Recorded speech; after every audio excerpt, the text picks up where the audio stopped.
Hello and welcome back to FATBOSS TV. Today we're having a look at another boss from the 7.2 PTR. We're having a look at the Mistress Sassz'ine encounter in the Tomb of Sargeras. So this three-phase encounter is the water level of Tomb of Sargeras.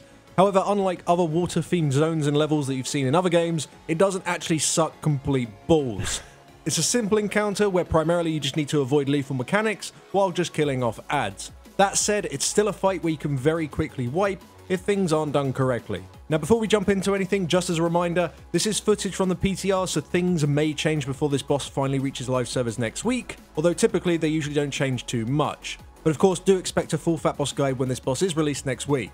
Also to note, while we were testing this boss, it was in fact bugged, which made progressing towards the later phases rather difficult, which means we only have footage for certain phases. However, we will go over all the phases regardless, and hopefully give you some useful information about them. Now before we jump into phase 1, let's talk about all the abilities that are in every single phase. So the Mistress will mark the tank with Burden of Pain. This minute-long debuff, which deals some shadow damage every second, causes the tank to mirror all physical damage taken to the rest of the raid. So whilst this debuff is active, the tank should avoid as much physical damage as possible. The other tank needs to taunt whilst the Burden of Pain is up, and the tanks will just need to keep switching who has the boss each time this ability is cast. Now whilst the tank does have the Burden of Pain, he should be picking up the 3 Abyss Stalker eels that spawn when she casts from the Abyss.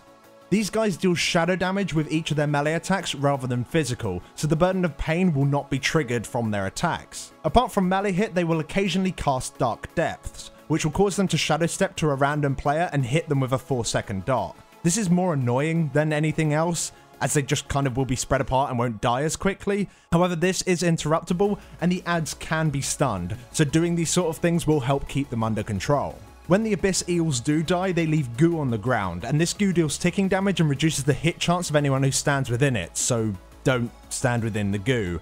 This goo is actually used to counter some of the other mechanics later on in the fight, but we'll talk about that when we get there. The last ability that she'll be casting in all 3 of her phases is Hydra Shot.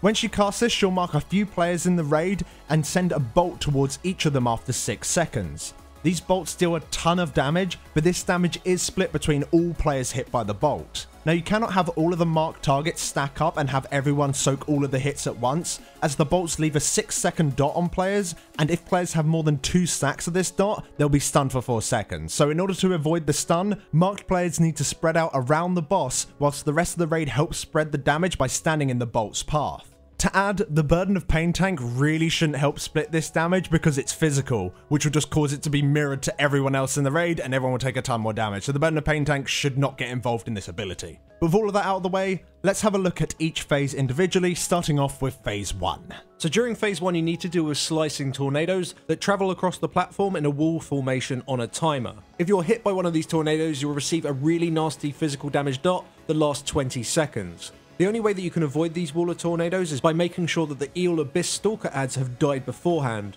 The goo that they spawn on the ground when they die, if that contacts tornadoes, it will either cause them to slow down or it will just cause them to flat out despawn. And as soon as that gap has been created, the raid can simply just squeeze through without getting hit. Now the goo only lasts for roughly 20 seconds or so it's important that you don't kill the eels too early, otherwise you're not going to have any goo up for when the tornadoes finally do spawn. Also to deal with in this phase is consuming hunger debuffs. This debuff will be applied to multiple people in the raid and will deal ticking physical damage. Forever. The debuff just simply has an endless duration. The only way to remove this debuff is by standing in the Thundering Shock jellyfish patches that spawn every now and then. When you're hit by the jellyfish patch, you'll be stunned for 4 seconds, however this effect is dispellable. Your debuff will be removed, but you'll also spawn a Murloc ad. These Murlocs that will spawn will just spam cast Water Blast at nearby random players. This Murloc can be stunned and interrupted, and it's very important that you do so because it does do quite a lot of damage. These Murlocs while we were testing had very little health, so providing the majority of your raid swaps to kill them off, they're a non-issue. Now once Mistress Sassz'ine reaches 70% health, phase 2 will start. However, we didn't get that far on Heroic. What was happening was that whilst you have the consuming hunger, the Murloc is kind of on your back and you're shocking it off. That's like the kind of flavour of the spell. The Murloc isn't actually supposed to be active during this time, he's just there as a visual. However, on our Heroic tests, the Murlocs were active on the back of players, and the healers will be gaining healing aggro from them, meaning that our healers would just be constantly spammed with Water Blasts until they died, and there was nothing we could do to stop it because the jellyfish weren't coming in frequently enough, so yeah, we're kind of screwed, unfortunately. Yeah. However, thanks to the magic of animation, we can show you what the rest of the fight looks like. So during phase 2, the boss loses access to the slicing tornadoes, consuming hunger, and thundering shock jellyfish. Because of this, the abyss stalkers can just be killed off whenever, as the patches are not used to counter any of the abilities. You just want to get rid of them as soon as possible. You also want to make sure that you have no consuming hunger debuffs going into phase 2, as you're not going to be able to remove them because the jellyfish no longer spawn. Now during this phase, the boss will be summoning 3 different sea creatures. When she casts kil'jaeden, a large line of bubbling water will spawn across the encounter area. Moments later, a giant fish will jump across that line, dealing huge damage and knocking back anyone who has stood within the bubbling water. You do have a couple of seconds to avoid getting slapped in the face by the fish, just make sure that you react quickly and don't get caught out. When she casts Summon Osunet, a bunch of befouling ink patches will spawn around the room.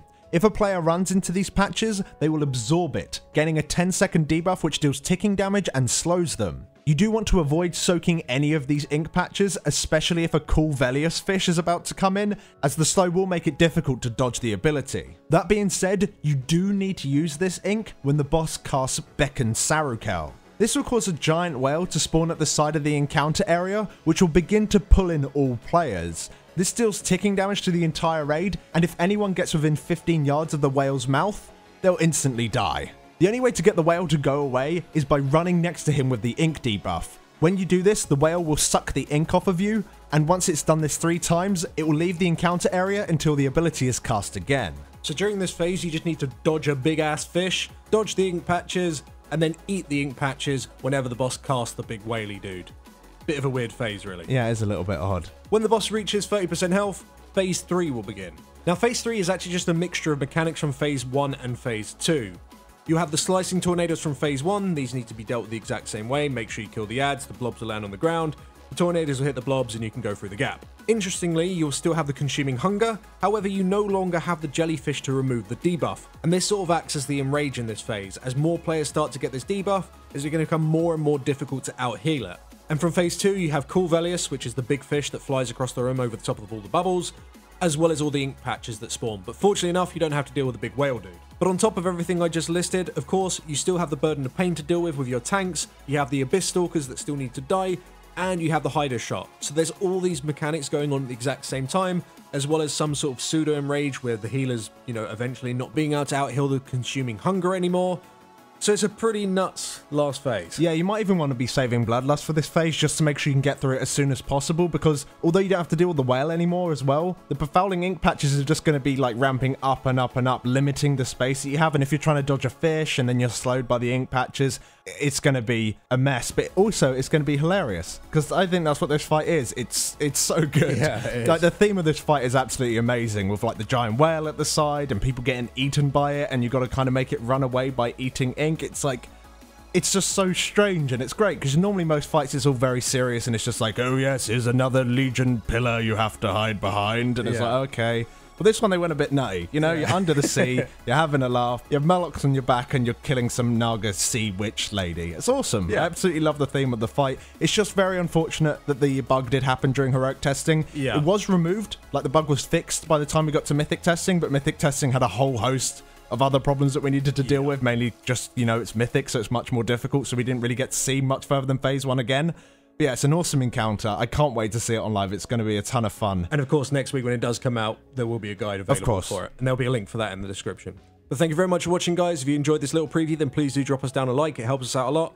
And before we do go, a huge shout out to all of our supporters over on Patreon. You guys are absolutely fantastic, and we shall see you all in the next video. Thanks for watching. Thanks for watching.